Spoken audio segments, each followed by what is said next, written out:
leave it. I can cut that part off. Okay. So we were talking about Women's History Month. We were talking about women in our sphere, right? And who we think of when we think about impactful women. And a great aunt on my paternal grandfather's side, named Jovita Ider, was a revolutionary during the Mexican Revolution, and they were in Laredo on the Mexico side.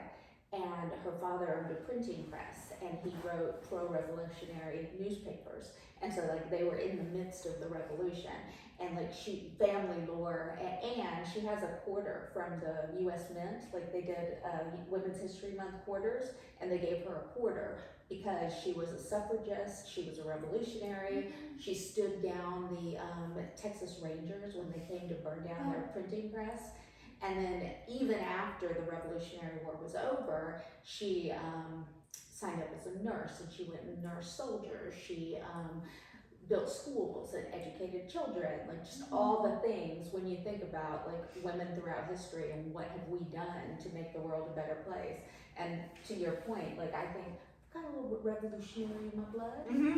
That's awesome. I like to think of myself, well, and I was very rebellious as a teenager. Like you guys met calm Elizabeth. Like in my 40s, I've become very calm and thoughtful, but younger, I was enraged. I had rage that I didn't know what to do with. Yeah, in fuego. Yeah, I was probably the most rebellious of the 3 kids in my family, but I still wasn't like crazy. I just was curious and I wanted to go watch everybody else be crazy. My brother was the good one, so it was just he and I in the house. He was the good one, but he was just smarter than me. He did just as much bad stuff, but he did it in a docile way, and got permission to go out. Where I was like, "F everybody, I'm doing what I want, when I want." Like I was there for the fight. Yeah. I was grounded for entire summers, and my sister was not, and my brother, he didn't. I don't think he ever got grounded. Yeah. Literally same. I was always in trouble. Always. It was always my fault. Everything was always on me. And I got, what did you say? Sorry. I got punished a lot. But it was kind of funny because I was the one who, like when I went to Mexico, I got a biomagnetism reading. Have you ever heard of that? Mm-hmm. It's like a method. They put magnets on your body. You lay down. And they like pull your feet so that they're aligned. I don't know what exactly goes on. You heard it? Today. I just heard it. That is synchronicity. We need like a glitter like when that happens. Yeah, or like we'll have to look chimes or something. We'll have to do the special effects. Something magical. But yeah, it biomagnetism. I got a reading, and she was like, when you were 7. You decided to start fighting everybody and yourself, and it's like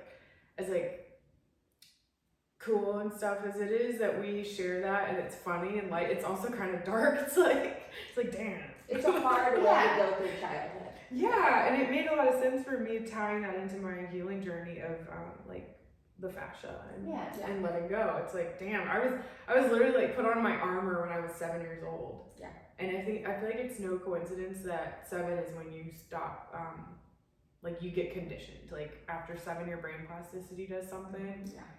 So, but yeah, same. I was the teacher talking back to the teacher, the one that was always like had attitude problems on my report cards, and because things were just such bullshit to me. I was like, that doesn't even make sense, and I would get in trouble for talking too much. Well, it's interesting to me how both things can be true, right? Because we talked about how where the places where we were rebellious and the places where we said no, but we've also talked about how we were conditioned to be perfectionists, and we all have people-pleasing behavior. So we just needed to take a day off. Right, both of these things can be true, and it's all part of the healing journey, right? Yeah. Thank you for that angle. Yes, so, hey, by the way, I'm here. Look, I always talk to, I always talk to the computer. When the camera's over there. The camera. Well, I've got my back. Anyways, so Welcome women's- back. Yeah, Women's History Month, I guess. I'm gonna hit that. Not like that.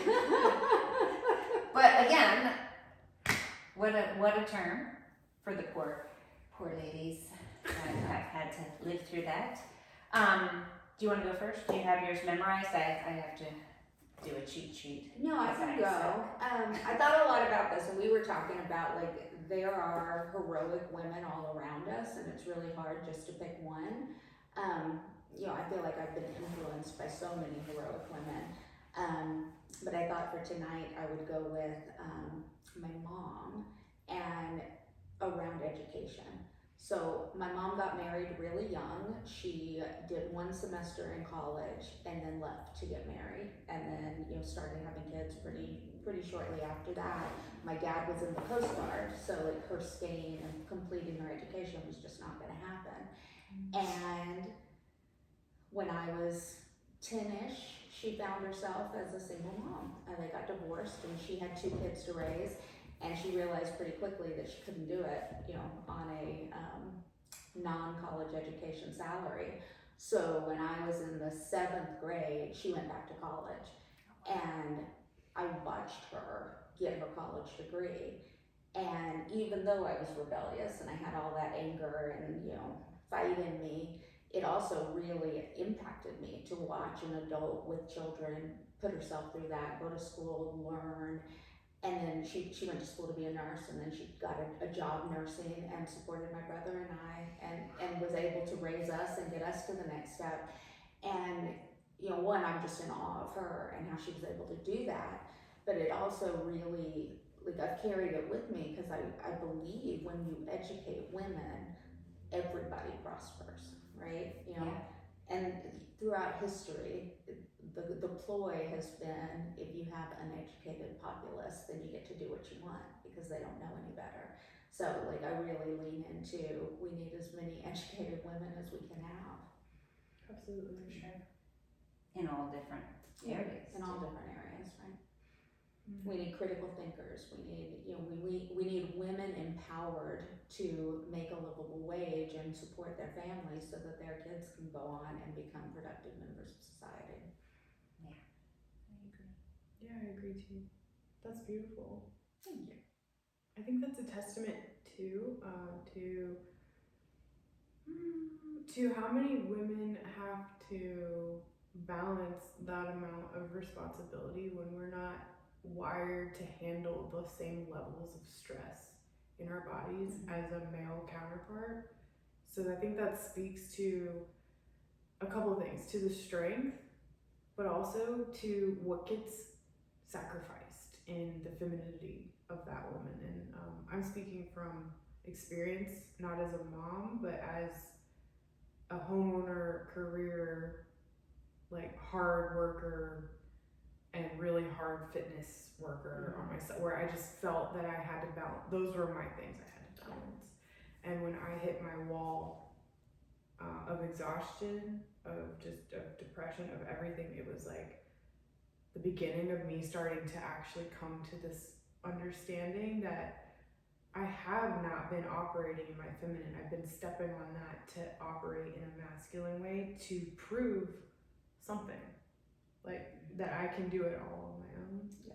And so I think that there's so much value in the women of our past, like your mom, who've modeled a way to carry all that. But I think what I'm realizing in my own little universe is that I don't have to, and other women don't either, bear that much. But the fact that we're able creates possibilities and inspiration.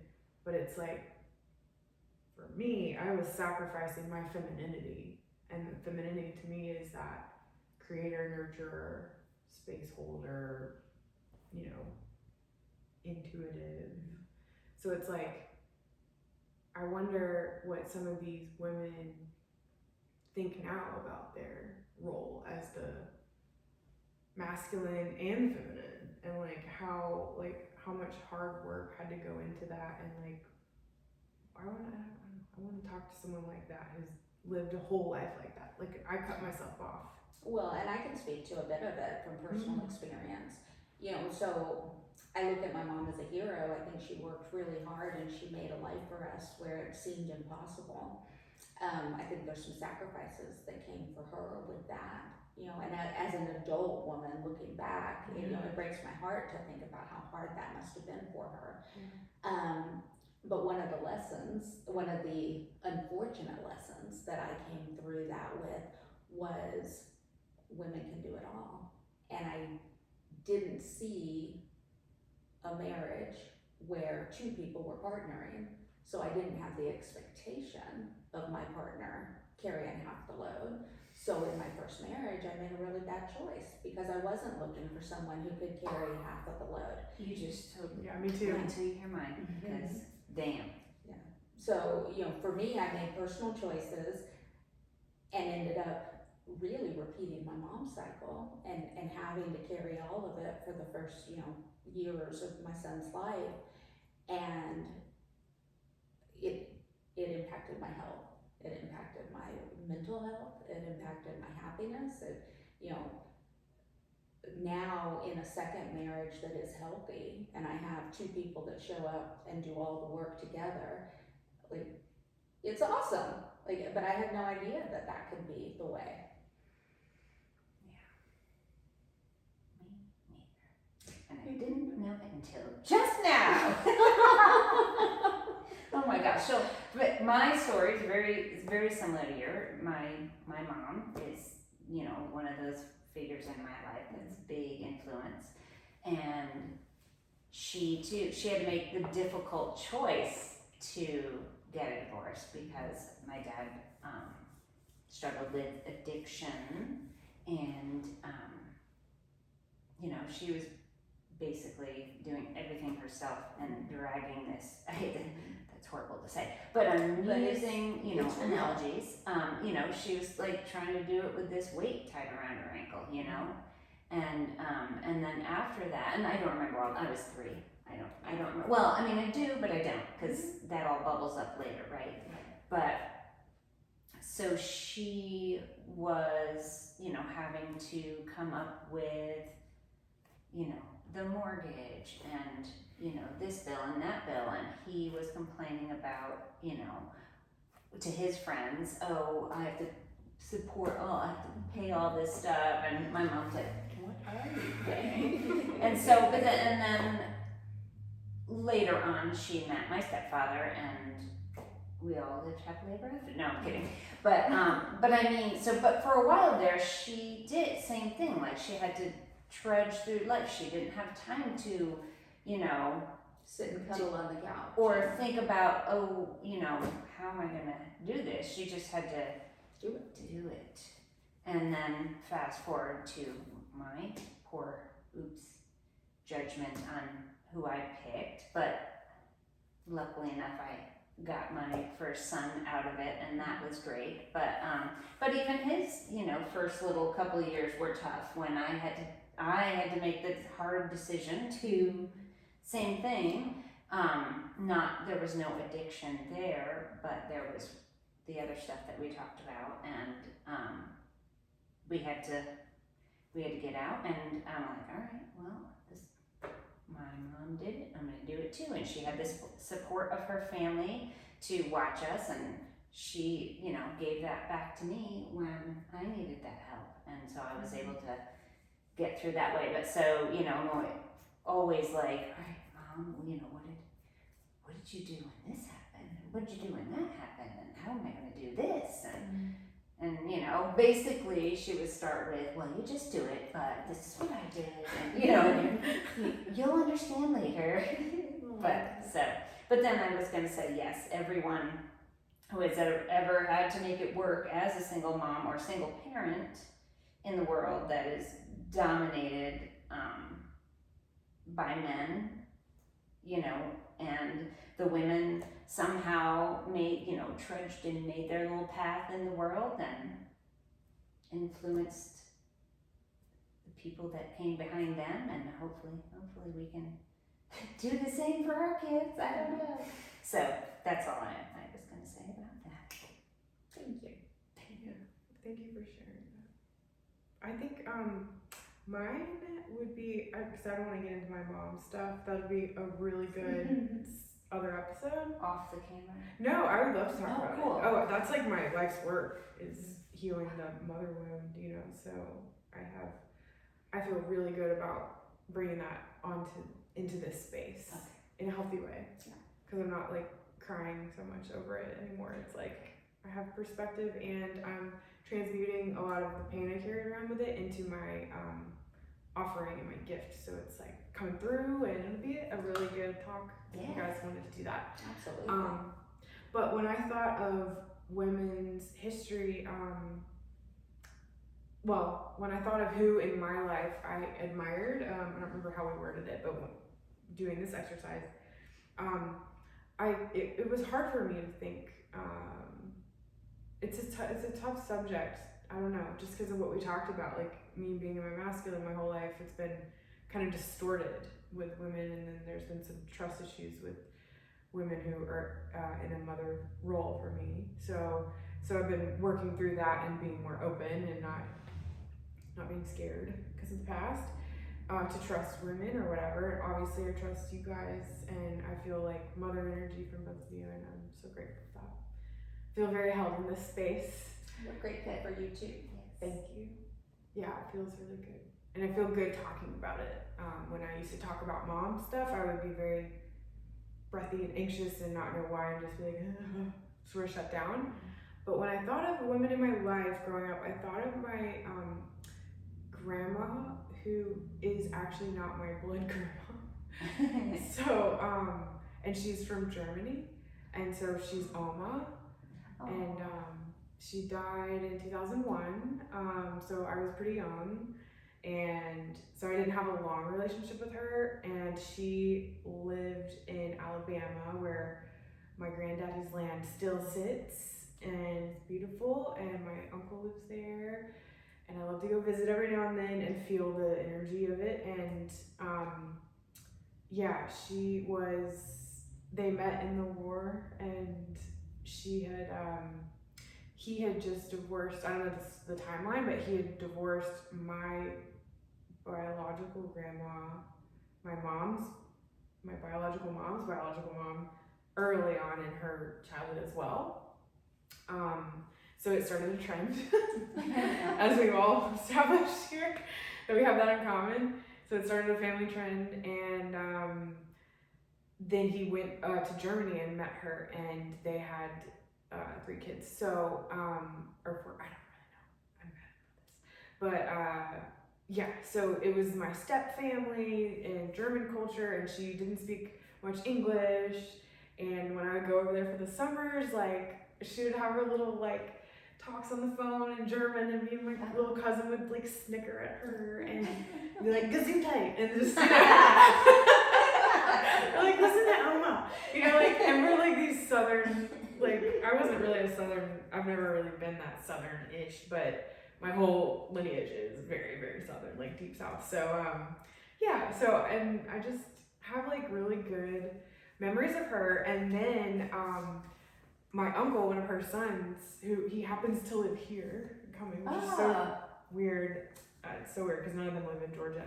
But anyway, him and I are really close, and we talk every week, and he's really supportive on my journey. That's awesome. It's super awesome.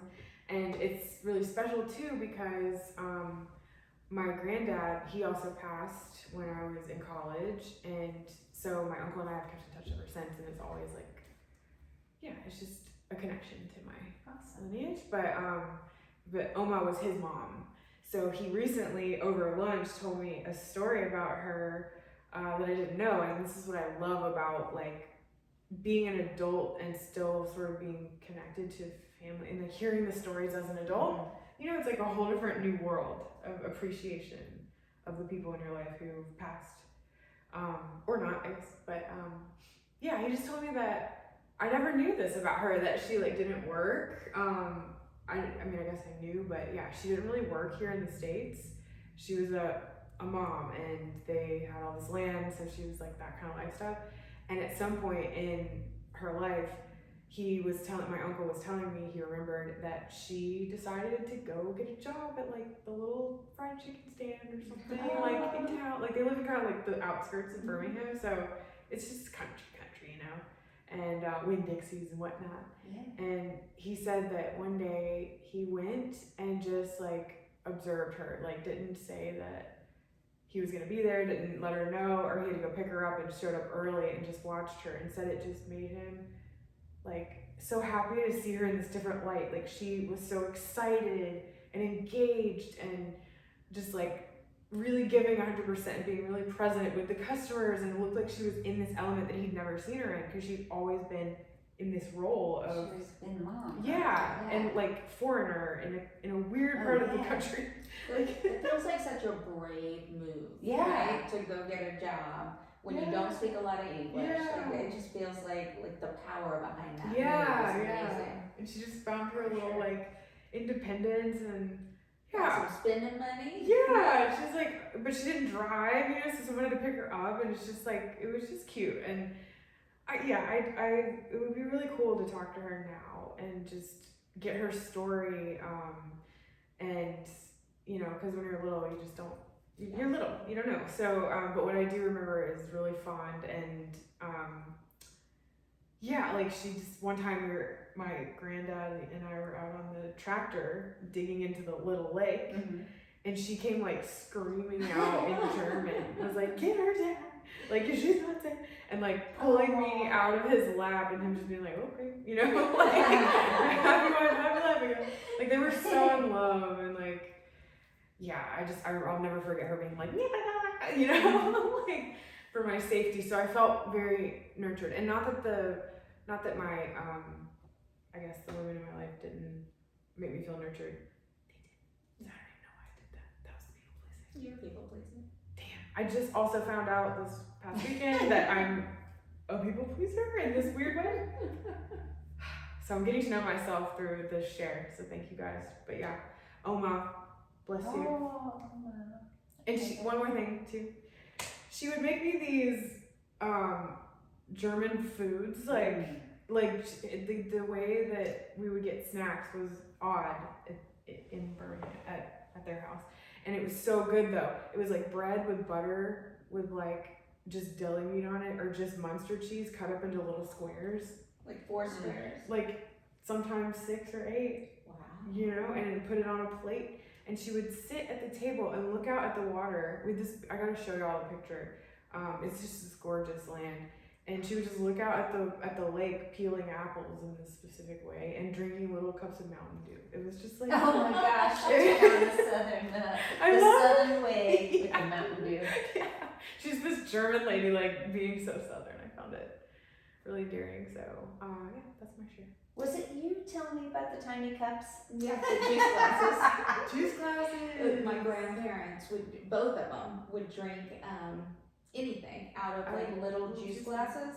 So like if we were having a beer with dinner, they'd each get a juice glass and then pour it against like about 4 people. Yeah. It must be generational or something. Yeah. Well, we were talking about that, like I love that. around the portion sizes, like Yeah. current society.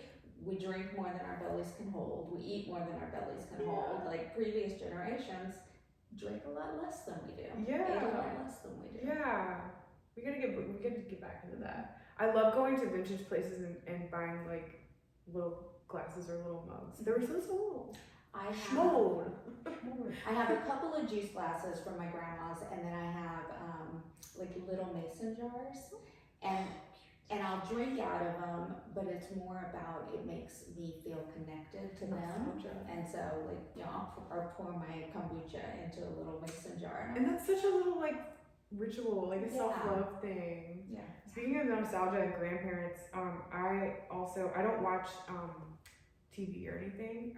It's been about, I don't know, it's been a long time. Like I canceled all my things and I literally don't watch anything. You're saving a ton of money. Wow. Yeah. Yeah, and brain space, because my dreams were changing. Like so, but I try not to like it. To me, it was a self-soothing like escape thing, and I don't know, it just fell off. So, but every now and then I'll have this like deep nostalgic need. It sits like in my low belly, of like a longing to be in my other grandparents' guest bedroom watching My Fair Lady. Aww. So I'll watch My Fair Lady and like snuggle so tight and get my dog and put him and just like I just get in a little ball. It's like a little safety thing. So I always had the movies I would watch at his. That was my dad's dad, and then the movies I would watch at my granddad's in Alabama. And it was Grease and Sister Act. At my daddy's. Just watched that like a month ago. Did you? Yeah. Grease or Sister Sister Act? Act. Yeah, I would sing those songs, and it was like every year. It was this, and then at my other grandpa's house, it was My Fair Lady and Shirley Temple. Oh. So thanks for letting me share that because it's just so special. And Yeah, there's something about those memories that makes you, like for me, it makes me feel safe. yeah, it's the safety thing, and I had plenty of moments in my childhood where I felt safe, but those were just so special that I latch onto, especially in my deep dark work, like where I was in a dark place and having to like strive to find my light. I was practicing like loving kindness or trying to open my heart center was like in my darkest place. That's the one thing that can help me like spark it, like think of your grandpa's guest bedroom and like My Fair Lady, and it'll be like meow. Okay, meow. It makes me feel warm. Or thinking about my dog, like I can dig in and get the heart. I try to get the like heart flutter, the physical one, Yeah. and that helps me with my mind. Yeah. As soon as I get a heart flutter, it's like melt. So I think of grandparents and safety. When my son was in middle school, he had an assignment, like a family tree assignment, and a piece of it was to interview an elder. And so I made a weekend of it, and he and I flew home to San Antonio, and we stayed at my grandma's house, and we interviewed her and asked her, like, you know, tell us about this time in your life, tell us about meeting grandpa, you know, all the things. And we cooked with her. And so I used it as an opportunity to get like the recipes that none of us had. And even in the process, like I have to watch her like a hawk, because she'd be like, oh, a little bit of salt, and then she'd throw something in the pot, and I'm like, what was that? Yeah. I didn't write it down. Yeah. And so we, like through the course of that weekend, we got like 5 recipes, you know, we made them completely and documented them as we went, and then got some history from her. And it was great, and I knew it was important when we did it, and then a couple years later she passed away, and then it became such a big deal. Like the fact that we have that just means so much. Yeah. So listeners, if you have grandparents alive, make sure you get some documentation of their memories and their lives. Yeah. That's such valuable. Yeah. I'm glad you got Yeah, and I go back to it, like, and you've seen, I have a medallion of my grandma's, and I wear it a lot, and it's that feeling, like, safety. I'm feeling a little sad, I miss you, I wish you were here, I think I'll wear your medallion today. Yeah. I have a chair. Yeah, but you're It's we had it reupholstered, but it's so hard.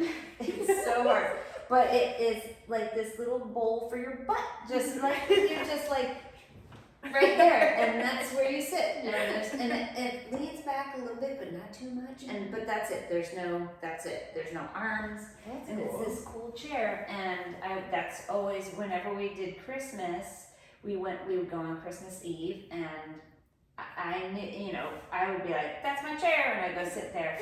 And then after a while, after, I don't know, 5 years or whatever, when we got older, you know, my grandmother would be like, that's Rachel's chair. That's it. I'm going to give that to you one day. And it is. And she gave it to me before she passed, like, before she even thought about it. She's like, I want to give this to you right now.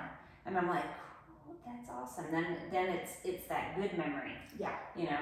Yeah, I have a handful of those, like, you know, my grandma gave me some religious artifacts and so, you know, some things that were really important to her years before she passed away. So it's like, it feels good because I know she wanted me to have it. Yeah, and it's carried over, you know, before. So you have that good, that like, oh, this is a gift, more than The sadness. Yeah.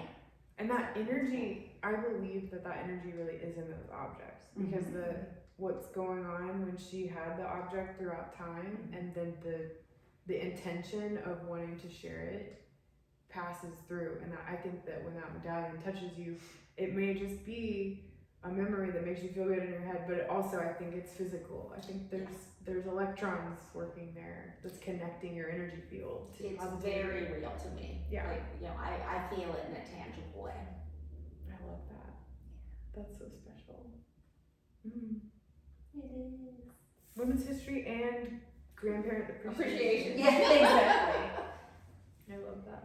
Well, I was going to talk about something awkward. Okay, let's Ooh. be awkward. So, about women's history, about, I know what this is. yes, I might get embarrassed and not be able to talk about it. No, I'm kidding. So, and I don't, of course, I gotta stop taking notes on my phone, like saving stuff on my phone. But I took it. So, one thing that I was watching a show called Real Sex, because I watch way too much TV.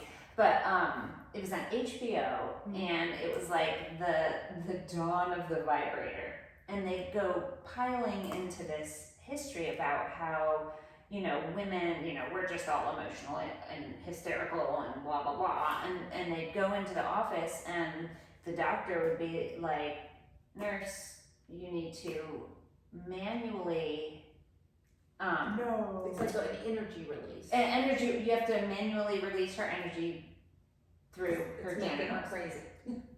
No way. And then the vibrator came along, I believe started in, I don't know, Victorian era. but it was for more of that, so thank goodness that Yeah, nurses it are wasn't like, a I'm just gonna self-pleasure use this, situation. you know. And, but I mean, you would go to the doctor That's to like hilarious. get that. Well, I mean, Cure for hysteria.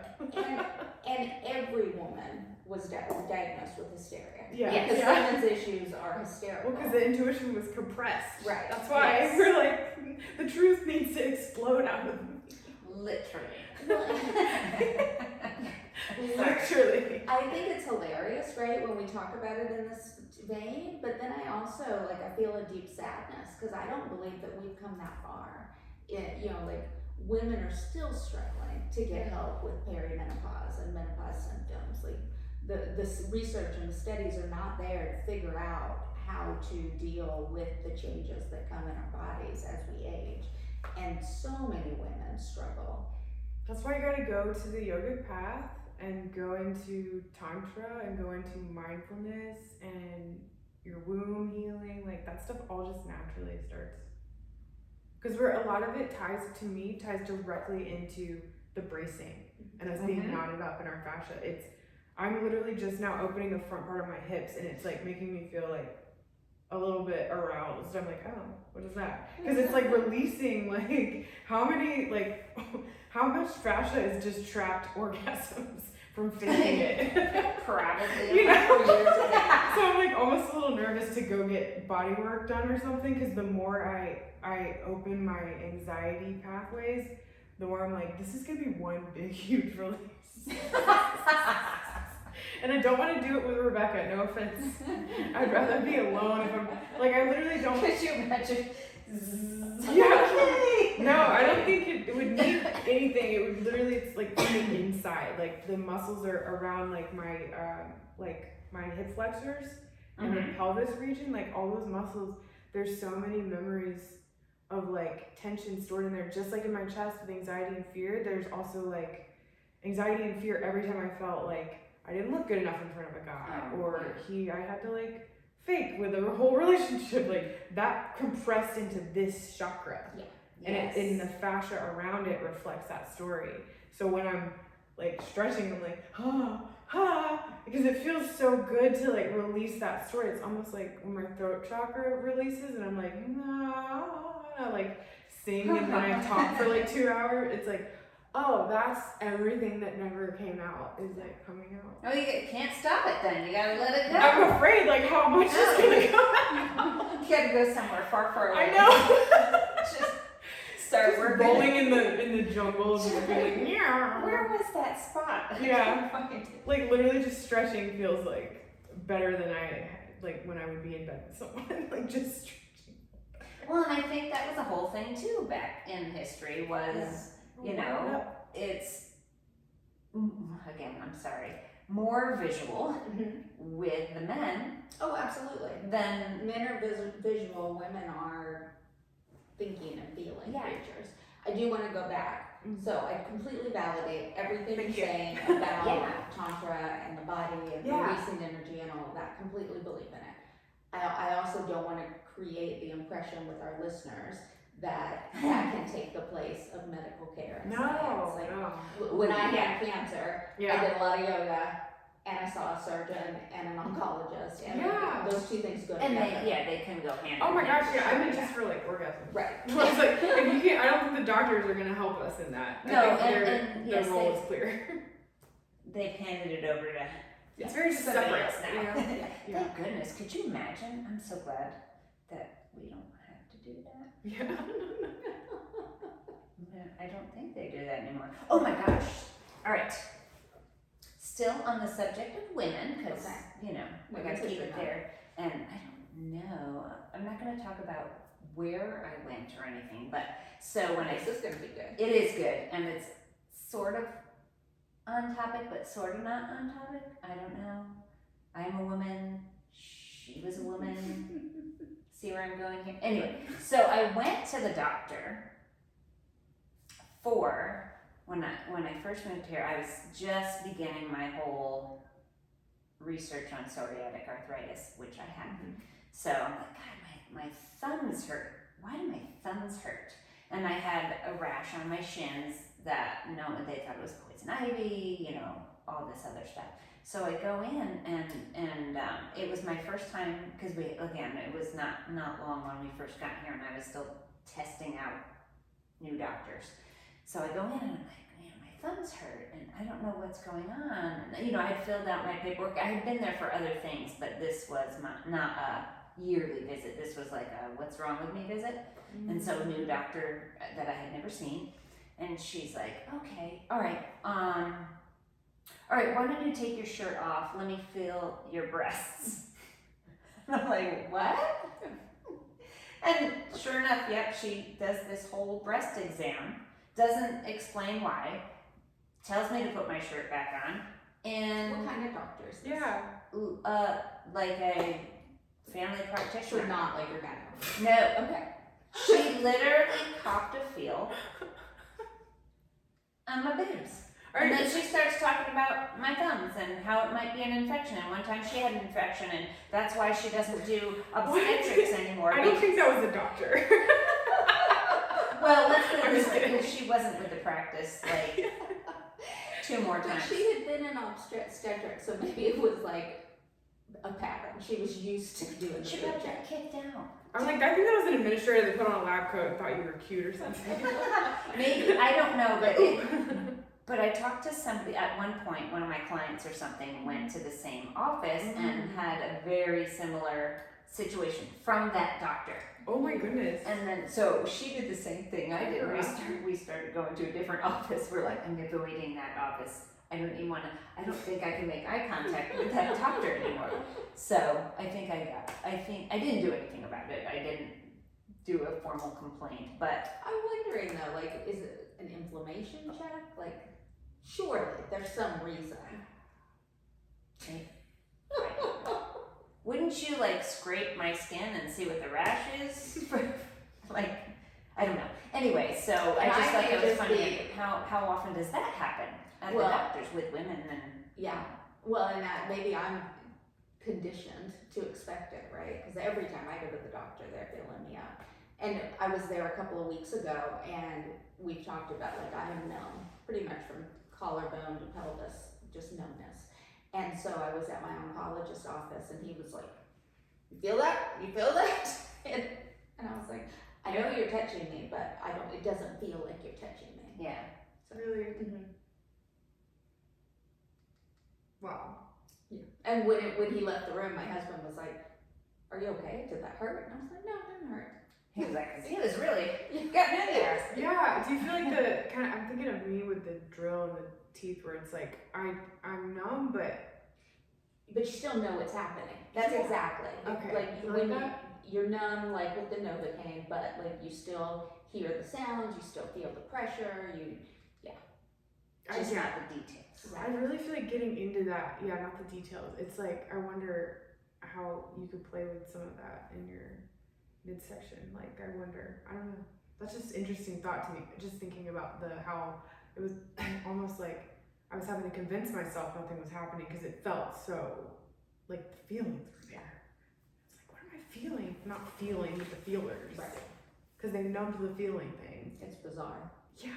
So that's so interesting. Yeah. That must. Well, Rebecca and I talk about it a lot because I have lower back pain, like QL pain. Why couldn't they have made you numb it all? Well, and it's a side effect from the surgery, right? So they took my 2 bottom ab muscles. Yeah. So my back is compensating. And so through my yoga therapy, I'm working to engage my core, build that strength to take the pressure off of my back. But I don't know when I'm engaging my core. Because you can't feel it. Right, because I can't feel it. So So am I like, doing it? you'll notice in class sometimes, like when we're doing bridge pose, I'm like, Yeah. am I engaging? Yeah, I know what you mean. Yeah. I mean, I don't, but I know what you're saying. Actually, being dissociated, it's a different way of But it's similar. having to connect without being able to connect. Like, my brain is trying to connect that I can feel where my hip bends, but for me, it's in lunges. I'm like, my hips, I don't feel like I have a brain connection to my hips. I'll be like, me. I have to like look and be like, wait, and some cues I'm like, I feel like a robot, like I feel so disconnected. Yeah, it's similar to the pattern that we build to engage our traps all the time, right? Yeah. You brace for stress with your traps, so you're not leveraging any of those other shoulder and back muscles. And Oh, a big one. Thank you for that. A big one I just realized was, I don't know what to call these, but they're like little codes that my body's teaching me as I'm trying to reconnect and reassociate. One is like, I was trying to breathe, with my chest. What I've started to, what's become clear is that with a lot of Mandy's cues of like lifting up the armpits and then Rebecca's famous breathing into the back ribs. So those have started to get into the language and start to automate a little. So when I notice it, it's like, I notice that, I forgot where I was going, oh my gosh. Oh, the root. So I try to breathe in through, the bandhas are still stuck in my head from TTC, and with working with Rebecca, I try to turn them off. So I'm trying to come back to them now, because I was trying to just breathe properly, like as a human. So I'm in the bandhas practice a little bit, and I realized that while I thought I was using Uddiyana, which is the moving up and in, for everyone who doesn't know, is the pulling your perineum and your sexual organs up and slightly back towards your spine to pull the prana from the well of water at the base. Like that's like the idea so I was doing that really well in my TTC and in my like militant days, but what I was also doing was there was no separation between those delicate muscles down in the sacral and the pelvic floor. Yeah, it was like there was no separation between those and my hips and those and my abs and those and the meat between my ribs and my neck. Like all of them would flex at the same time. So it was just, nothing was coming up, right? So what I've started to realize in working with the cues of lift your armpits, pull your shoulder blades together, tuck your front ribs, pull your pelvis tip of your hips up, back ribs out. That feeling, like that set of cues for me is creating space slowly but surely, and then I can practice Uddiyana, and then I can just squeeze my perineum and inhale, and then I'm having to let go of all of those cues but hold the space that they're in and not squeeze. Yes, and soft. And soft.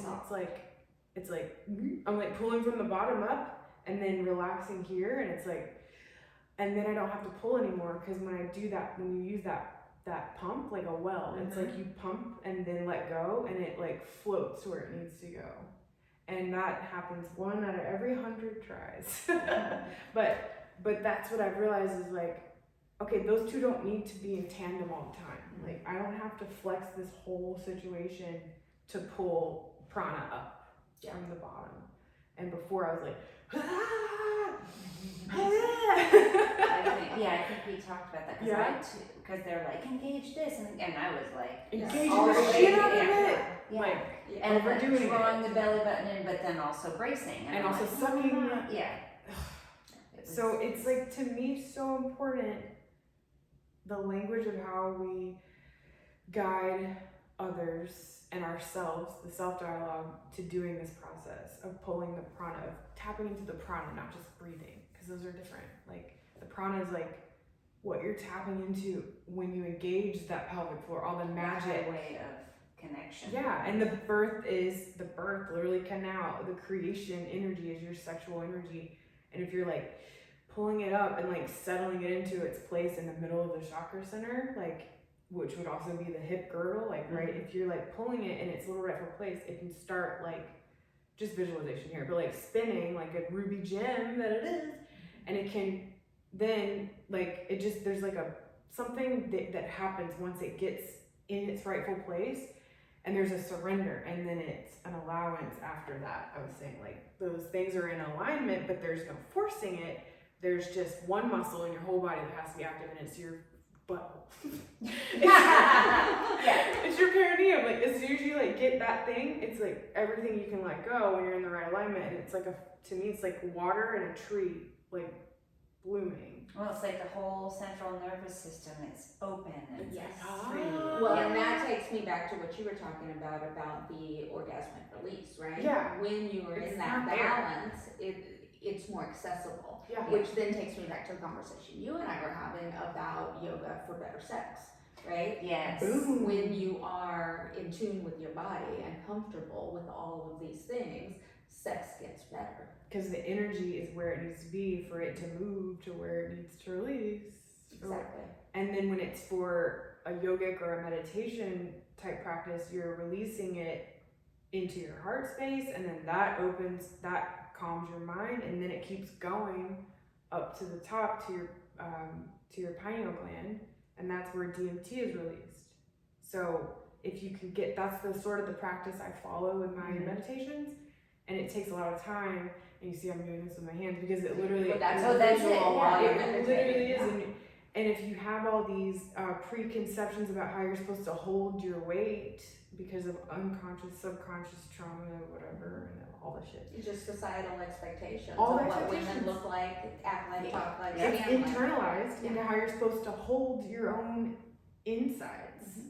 And to me, I'm learning like that this is the beauty of this practice and this path, is that every individual gets to learn their sticky points as they go down the journey, and the sticky point is where the work is, and that's where the juice is. Like, once I release certain things from certain trauma stories where I find that they're stored, this magic opens there, and I'm like, oh look, there's my side angle, my extended side angle, there it is. It was stuck under the handlebars in 1997. with Jared, like there goes, or whatever. It's like that memory was preventing my lat from expanding because I braced it. Sorry, I could do that spiral forever, but I feel what you're saying about the sexual energy being free to move, because really it just gets kind of like stuck and distorted and all over our bodies throughout the day and years, and it's like, well, and then we press it down with these stories we tell ourselves in Yeah. our minds, like. Yeah.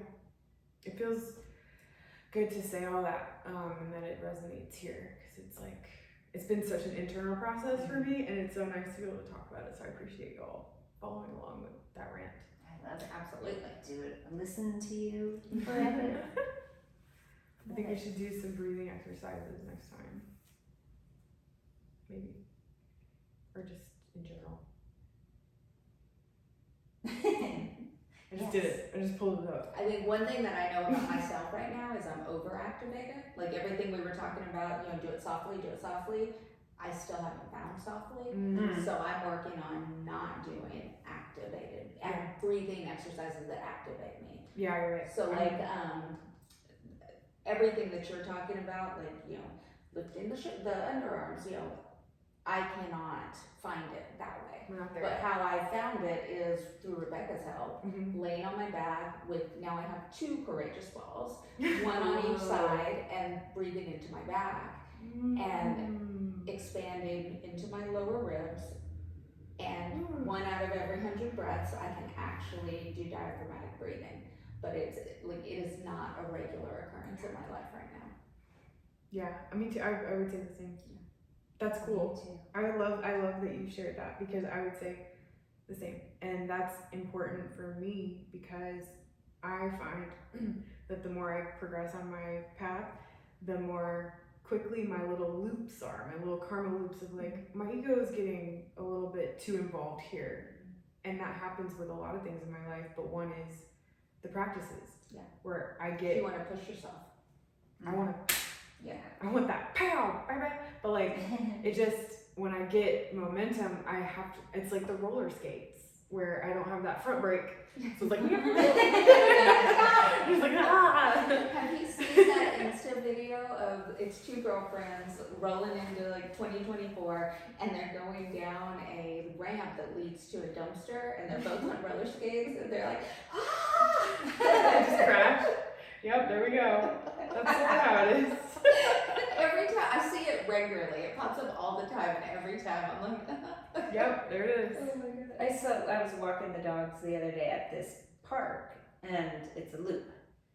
And I'm on like my second loop, and there's a girl on roller skates coming from behind me. I don't hear her. I'm talking to the dogs or whatever. And, but just how you, I mean, she's just like, like arms out, like, sorry. It's like such chaos. How are you doing that? Stop it. Just run or something. But I don't know. I think it's funny because it's such chaos and it's moving so fast. Yes. There was this one parody Instagram I think I saw years ago where it was a person like always falling on purpose in public places on roller skates, just being like, sorry, and then it'd be like the next clip would be like them in a McDonald's and they're just like, and then at a park, and then it's just like, Just to see how people react. yeah, but they were faking it, like they were a good skater, but then they would just be like, and just see how people would react. Maybe that's what she was doing. I don't know. Because it makes you like, you don't want to laugh, but you're like, it's chaos on wheels, like it's hilarious. Yeah. And it's the longest fall ever because the wheels keep rolling. So years ago, like shortly after high school, maybe still college, me and a couple of friends would put roller skates on and go like, roller skate the trail. And I still had really good balance. Like I could do it. And then during COVID, I was like, I need to work out. Like I need something fun that's gonna like encourage me to do this. And so I got the roller skates out. And I made it to the stop sign and I had to take them off and walk home barefoot. Oh my Like god. I have no center of gravity anymore. Oh, that feels like a challenge.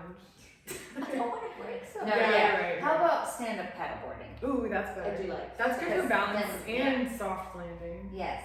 Yeah, that's good boundary for yourself. And I have 2 of them. Oh, that's very exciting. Yeah, But I think. the water needs to be warm. Yeah, for sure. I did just go to the cryo place again today. He is my second You did. introductory. Are you liking that feeling? I do, yeah. Again, it's how I pictured it being dry cold. It's dry cold. There's like little snowflakes in there I like sometimes that. too. That's cool. And it's about 30 seconds. So you're in there for 3 minutes. It's about 30 seconds where I'm like, ooh. But even still not panicked. This time there was no music, and I, like at the last 10 seconds, I'm like, can I make the last 10 seconds? I'm not gonna make the last 10. But I was like, ooh. Yeah, but you push through that. That's increasing But your capacity for withstanding discomfort. yes. And that'll apply to a lot of areas where you, not just physically. Pushing my edge. Let's push edges with cold weather or cold plunges. cold plunges. Yeah, let's go with cool things. Yeah, You know. or cryotherapy. So we have a stock tank, like a stock tank pool in our backyard, but we have so many trees, it never gets any sun. So it's always really cold. It's never like a warm, relaxing, inviting thing to go sit in. And so I never use it. And I've been looking at it for a few days, like, I could do cold plunges. Cold plunge time. Do it. I want to do it too. I I want to do it like with ice. Yeah, I got to do it in Mexico, but the ice melted so fast that there's no way. Yeah, there's no way that I was really getting the full. Because I do cold shower, like I was cold gonna shower say, things. I do the cold shower, but I know it's nowhere near what a cold. And that even is hard. To me, the plunge is so hard. I actually wrote this down that the plunge, this is like a personal challenge for me, a personal hurdle that I need to get over is like the shortcuts and stuff like that. Like the cold plunge, I respect it and I want to do it, and I think that's my thing. But a little bit of it's kind of bypassing because I'm just like, I'm in here. Yeah. And there's something about the work. The building. It's like I almost feel like, knowing me, I'll probably end up doing like these really painfully slow entries into it, like when I get trained, because I know it's kind of cheating to just bypass that. And I saw a Wim Hof training, and they were jumping off a pier into Lake Tahoe with snow everywhere. Yeah. So it wasn't a slow entry, but they did all the breath work to prep for it. Yeah, I gotta say about jumping, I jumped, it was like such a metaphor for me in Mexico, off of a really high into a cenote, like a pretty high jump, and just like it was so graceful and I was so ready, but I didn't do any breath work, and I also didn't know all what I know now about myself, which is that I was forcing myself into that feeling of freedom through Ashtanga. Like I still felt the high, but it was at the cost of, I'd have to unravel everything, which I did. I unraveled and fell completely apart, but that's Phoenix rising. Right. But yeah, I jumped off and I like almost couldn't breathe, and it scared me. I mean, it felt good and it was a very like spiritual moment, but now looking back, I'm like, my body, I actually like I couldn't breathe while I was swimming to the edge. How cold was the water? It was pretty cold. Because I did a polar bear plunge a couple years ago, and that was the experience I had. But I just went off the edge of a pool into the cold water. And you had that. It's a physiological response to the cold water. Yes, your body shuts down because it's like I could not breathe. You have to stay alive. Yeah. You can't think. You can't breathe. You can't find. Like I was very clumsy. Like trying to swim to the ladder. I was like, I'm never gonna make it. Yeah. And I did the research. It's real. Okay, cool. That's a normal response.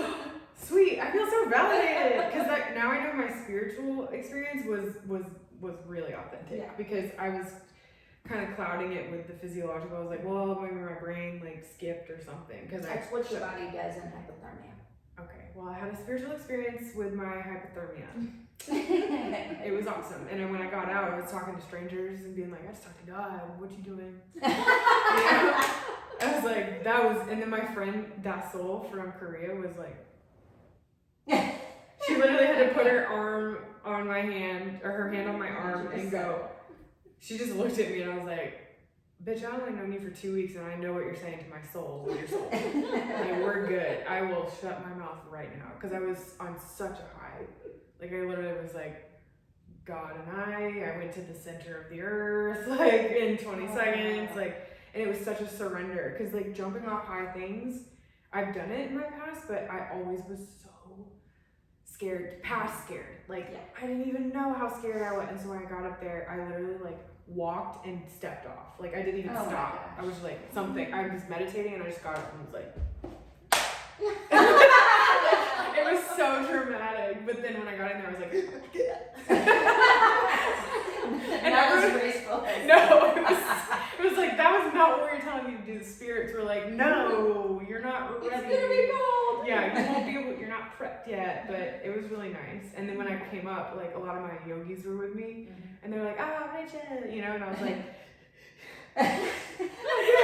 they're like, that was so graceful, Rachel, and I was like, it was so funny. That's it. So yeah. I love sharing those stories. That's awesome. Do we want to end it there? Yeah, I think we're there. Where are we? This is me all the time. We are there. Touch the screen.